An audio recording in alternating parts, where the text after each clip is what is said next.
विषय में जानकारी नहीं हुई। गीता जी के अध्याय नंबर 8 के मंत्र नंबर 1 में अर्जुन ने पूछा कि प्रभु आपने जो अध्याय नंबर 7 के मंत्र 29 में उस तत्ब्रह्म के विषय में जो कहा है वो तत्ब्रह्म क्या है, उसके विषय मुझे बताइए। गीता ज्ञान दाता प्रभु ने ब्रह्म ने गीता जी अध्याय नंबर 8 के श्लोक 3 में स्पष्ट किया है कि वह परम अक्षर ब्रह्म है। और इसी अध्याय 8 के ही गीता जी के अध्याय 8 में के मंत्र 5 में ये कहा है कि अर्जुन जो अंतिम समय तक मेरा भजन करेगा तो मुझे प्राप्त होगा।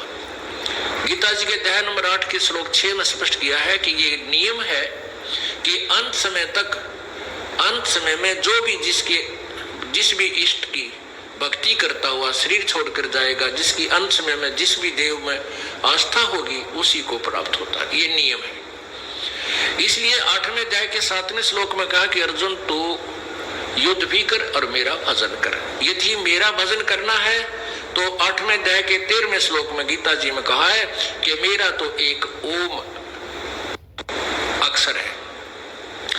ओम इति एक अक्षरम व्यवहारन माम अनुसमरण। ओम इति एक अक्षरम ब्रह्म व्यवहारन माम अनुसमरण ये परियाति तजन देहम सयाति परमाम गतिम। जो मेरे इस ओम एक अक्षर का नाम अंतिम श्वास तक जाप करता हुआ शरीर त्याग कर जाता है तो मेरे वाली गति को प्राप्त होता है। और 8वें अध्याय के 10 से 11 और 12 में 8, 9, 10 श्लोक में, अब 7 तक तो अपनी महिमा बता दी। 8वें अध्याय के 8, 9, 10 श्लोक में कहा है कि जो पुरुष यानी जो साधक उस पूर्ण परमात्मा कवियम यानी उस कबीर भगवान की, क्योंकि जहां भी कवि शब्द है या कवियम शब्द है इसका अर्थ सीधा ही कबीर परमात्मा बनता है, लेकिन गीता जी में स्पष्ट नहीं होता, इसलिए यहाँ ये चैप्टर नहीं दोहराएंगे। 8वें अध्याय के 8वें श्लोक में लिखा है कि हे पार्थ, देखिए आप भी पढ़िए और मैं भी पढ़ता हूँ, यही पवित्र गीत की। वो गड़गड़ गड़गड़ करता हुआ नीचे गया जिससे उस अक्षर पुरुष यानी परब्रह्म की आंखें निंद्रा भंग हुई। उसने देखा कि मेरी निंद्रा किसने भंग कर दी। जैसे कोई अधूरी नींद जागता है तो उसमें थोड़ा सा दुख होता है, महसूस करता है, वो क्रोध होता है, कोप होता है। तो उस कोप से अक्षर पुरुष ने ज्योति निरंजन ने अपनी दृष्टि से देखा तो वो अंडा 2 भाग हो गया। उस कोप से वो पक के बाहर फट गया, उसमें से ये ब्रह्म निकला, क्षर पुरुष निकला, ज्योति निरंजन निकला। परमात्मा ने आकाशवाणी की कि तुम दोनों बाहर आओ। अक्षर पुरुष तो निंद्रा में था, तुझे जगाने के लिए ये सब लीला करनी पड़ी। और दोनों तुम जाकर के अचिंत के लोक में, एक ही लोक में 3 रहो। तो वहां ये अकेले 3 एक लोक में रहने, एक द्वीप में रहने लगे, सतलोक में बने हुए अलग स्थान में ही एक जैसे अलग अलग बन जाते हैं, पृथ्वी के ऊपर गांव नगर बने हैं ऐसे। तो कुछ दिनों के बाद इस ज्योति निरंजन क्षर पुरुष के मन में खरपतवार उत्पन्न हुआ कि अन्य सब मेरे भाई एक द्वीप में अलग भिन्न भिन्न रह रहे हैं और मैं अकेला एक द्वीप में, हम एक द्वीप में 3 रह रहे हैं। मैंने ये हमारे लिए थोड़ा स्थान है, मैं अलग से स्थान प्राप्त करूंगा, तब से राज मिलता है। 70 युग तक तप किया इसने, एक पैर पे खड़ा हो गए। तो जब इसने एक पैर पर खड़ा होकर के तप किया तो हम सभी आत्मा जो आज काल के जाल में परेशान हो रहे हैं, दुख उठा रहे हैं, ये इसको देखकर प्रसन्न हो गए। इसकी इस हठ योग को एक पैर पे खड़ा होकर के तप कर रहा था, हम इसकी महिमा गा रहे थे, क्या कमाल कर दिया, देख कितने दिन हो गए, ओहो ये तो बिल्कुल कमाल कर रहा है। हम परमात्मा की महिमा छोड़ के जो हमें सब सुख दे रहा था, हमारा वहाँ अमर शरीर था, कोई मृत्यु नहीं, कोई कष्ट नहीं, कोई दुख नहीं था, उस अपने परम पिता कबीर भगवान से हृदय हटा करके इस ज्योति स्वरूप निरंजन के अंदर हमने अपनी आस्था जमा ली। इस बात को अंतर्यामी परमात्मा जानते थे। कबीर जी साहब ने, कबीर परमेश्वर ने, पूर्ण ब्रह्म ने, परम अक्षर ब्रह्म ने उस अन्य उत्तम पुरुष ने आकाशवाणी की कि बच्चों तुम मत देखो इस नादान की नादानी को, इसलिए तुम मत देखो इसकी तरफ, ध्यान मत, तो तुम मस्त रहो और परमात्मा के गुणगान करते रहो, मेरे गुणगान करते रहो। अब हम ऊपर से तो सावधान हो गए ऐसे, लेकिन हृदय से इसकी चाह नहीं गई ज्योति निरंजन ब्रह्म की, हम इसको चाहते रहे। और यही बीमारी आज हमारे है।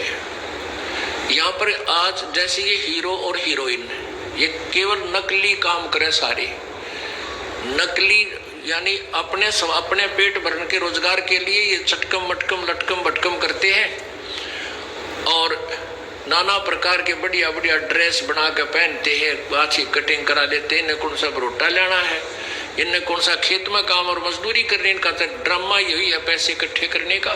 तो उसको हम मजदूर तक भी उनके उस लीलाओं को, अदाओं को देख कर हा प्रभावित होते हैं और इतने आसक्त हो जाते हैं जैसे नौजवान बच्चे, कॉलेज में पढ़ने वाले बेटे और बेटियां। यदि कोई हीरो या हीरोइन पता लग जाए कि हिसार में आया हुआ है, देखो इन बच्चों की वहां जाकर भीड़, लेना एक न देने दो, सारा दिन भूखे प्यासे धूलम धूल, और नौके वो खुड़ा, अरे इनको कुछ मिलना नहीं, और वो वहां से भी 20-30 लाख रुपए लेकर जाएगा, ये बर्बाद करके आएंगे। तो ऐसे ही हम इस ज्योति निरंजन के ऊपर आसक्त हो गए और ये इससे कुछ मिलना नहीं, ना इससे हमने कुछ संबंध था, लेकिन वो बीमारी ला ली और वही आज तक हमारे अंदर विद्यमान है। तो इस प्रकार हम अंदर से अंदर इसको चाहने लगे। परमात्मा ने बहुत बार संकेत किया, आकाशवाणी की, हम नहीं माने, अंदर से इसको चाहते रहे, ऊपर से बुगले भगत बने रहे।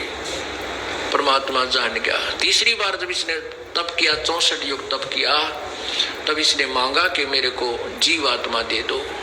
इन लोकों में प्रथम जो 70 युग तप किया तो उसके बदले में 21 ब्रह्मांड दे दिए, और दूसरे बार तप किया तो इसको 5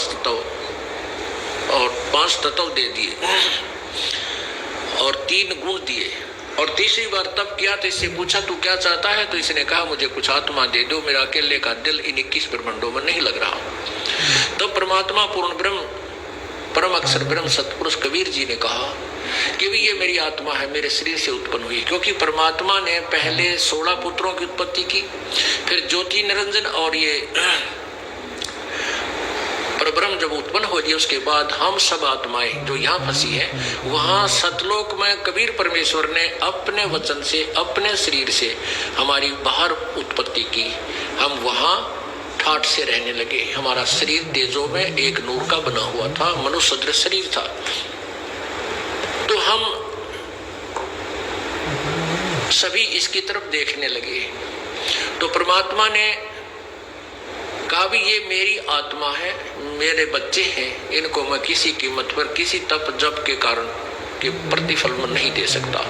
हाँ, यदि ये सब इच्छा से कोई तेरे साथ जाना चाहते हैं तो मैं तुझे दे दूंगा, तब इनको आज्ञा दे दूंगा, जा सकते हैं। ज्योति निरंजन हमारे पास आया। हम तो पहले इसके ऊपर आसक्त थे, चारों तरफ इसको घूम गए, झूम गए। इसने कहा कि मैंने पिताजी से, जी ने, सभी ने कहा, सभी ने ऐसे स्वीकृति दे दी। तो प्रभु ने कहा भी ठीक है ज्योति निरंजन, जिसने भी तेरी स्वीकृति दी है तेरे साथ जाने की, ये मेरे कंप्यूटर में इनका रिकॉर्ड आ गया है, इनको मैं अपने हिसाब से भेजूंगा, इनको मैं तू जाइए अपने हिसाब से तेरे पास भेज दूंगा। तो उस परमात्मा ने, पूर्ण परमात्मा ने सबसे पहले जिस आत्मा ने ज्योति निरंजन के साथ जाने की सहमति व्यक्त की थी, उसकी स्त्री बनाई, लड़की के आकार बनाए, लेकिन प्रजनन इंद्री नहीं लगाई प्रभु ने, क्योंकि वो ज्योति निरंजन की और कृत घनता देखना चाहते थे। बाकी सब अंग लगा दिए, सतन वगैरह सब स्त्री वाले बना दिए, और उसके अंदर उसका नाम अष्टंगी प्रकृति देवी दुर्गा आदि माया भी कहते हैं। आदि माया प्रकृति उसका नाम हुआ। उसके अंदर हम सभी को बीज रूप में परमात्मा ने प्रवेश कर दिया और उसको कहा कि बेटी मैंने तेरे को सबल शक्ति दे दी है और तेरे अंदर सभी आत्मा प्रवेश कर दी है। तू अपने वचन से जितने भी जीव चाहेगी उतने ही स्त्री और पुरुष उत्पन्न कर सकती है। अपने पुत्र सहजदास को बुलाया और कहा, बेटा अपनी बहन को ज्योति निरंजन के पास छोड़कर आ और उसको बता देना कि मैंने, पिताजी ने इस बहन के शरीर में वो सभी आत्मा प्रवेश कर दी हैं और जितने भी आत्मा तू कहेगा, जितने भी शरीर, ये उन सब के शरीर अपने वचन से उत्पन्न कर देगी। इतना कहकर के सहजदास उस अपनी बहन को लेकर के ज्योति निरंजन के पास गया और कहा कि ले, पिताजी ने ये प्रकृति देवी तेरे पास भेजी है, इसके अंदर सभी वो आत्मा है जिन्होंने तेरे साथ रहने की स्वीकृति दी थी और पिताजी ने इसको सबल शक्ति दी है, जितने जीव तू चाहेगा ये वचन से बना दिया करेगी, वो तू उत्पन्न कर देगी। अब वहां इसको छोड़ के लड़की को सहजदास वापस आ गया अपने द्वीप में। अब वह यहाँ से ये बीमारी शुरू होती है जो आजकल हम देख रहे हैं, जगह जगह बहन बेटियों के साथ बलात् होते हैं। तो यहाँ से काल यो मन जो है ये सब के अंदर विद्यमान है। इस काल मन निरूपी काल ने वहां ये घर गाला था। जब अकेली लड़की युवती लड़की को देख करके इसके मन में दोष आ गया और इसने उस लड़की के साथ दुर्व्यवहार करना चाहा। लड़की भी इसके अवभाव को समझ गई और अपनी इज्जत की रक्षा के लिए इसको नाना प्रकार से समझाया। कहा, ज्योति निरंजन तू और मैं एक पिता की संतान है। तू पहले अंडे से, उन्हीं के वचन से उत्पन्न हुआ और बाद में हम सब आत्मा भी उसी परमात्मा से उत्पन्न हुई है और हम दोनों बहन भाई हैं। और बहन भाई का ये सृष्टि क्रम अच्छा नहीं लगता, ये माँ बाप का भागी हो जाएगा। मेरे पास पिता की दी हुई समझ शक्ति है, मैं वचन से प्राणी उत्पन्न कर दूंगी। लेकिन ज्योति निरंजन के अंदर विषय वासना इतनी समागी, इतना रजोगुण प्रभावित हो गया कि उस पर वो नहीं रुक सका और उसने जबरदस्ती करनी चाहिए। तो लड़की ने सूक्ष्म रूप बनाया और उसके मुंह से, जो ही उसने मुंह खोला हुआ था बदतमीजी करने के लिए, उसके मुख के माध्यम से पेट में चली गई, छोटा रूप बना के। वहां से आवाज लगाई, पिताजी मेरी रक्षा करो, मेरी इज्जत बचाओ। तब परमात्मा जान के, पता था मालिक को कि अब पता चलेगा इनको, इस काल के साथ प्रसन्न होकर गए हैं, बिरानमाटी करेगा इनकी, पता था दादा को, पर नहीं माने हम। अब दुख बहुत आता है, अपना बेटा बेटी अपनी इच्छा के अनुसार अगर किसी अनाड़ी के साथ ब्याह शादी करने की चेष्टा करती है तो माता पिता मना भी बहुत करते हैं, लेकिन वो अनजान बालक नहीं मानता है और फिर वो उसको इतना परेशान करता है, फिर वो माता पिता भी रोते हैं और बेटी भी रोती है। ये दास सर्विस किया करता था, जेई की नौकरी करता था। एक जगह सड़क पर कार्य चल रहा था, उसके साथ साथ हमारा भी